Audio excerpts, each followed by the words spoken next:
coming! Oh my God! Oh my God!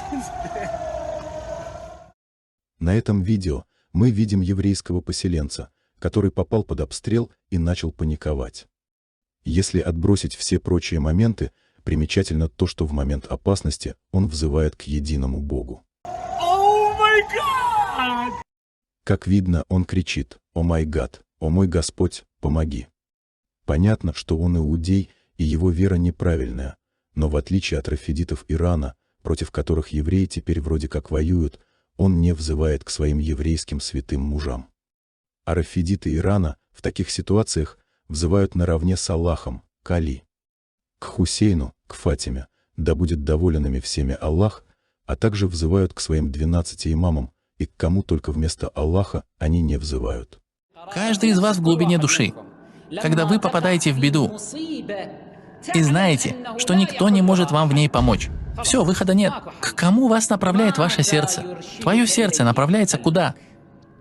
Оно тут же устремляется к этому имаму, да пребудут над ним благословения Аллаха, и да будут наши души выкупом за него. И ты говоришь: «О, сахибу заман, помоги мне!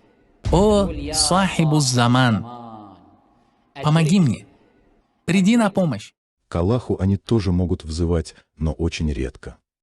Также от шиитов-рафидитов не отстают и чеченские мушрики. Передай от нас салам всем святым, которые приходят к твоей могиле, когда нас постигают.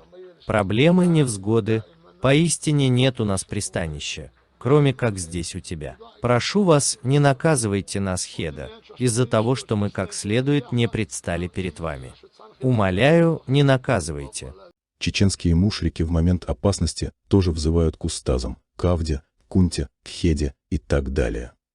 И что самое интересное, пребывая в таком ширке, они еще удивляются тому, что Аллах не дает им победу над своими врагами.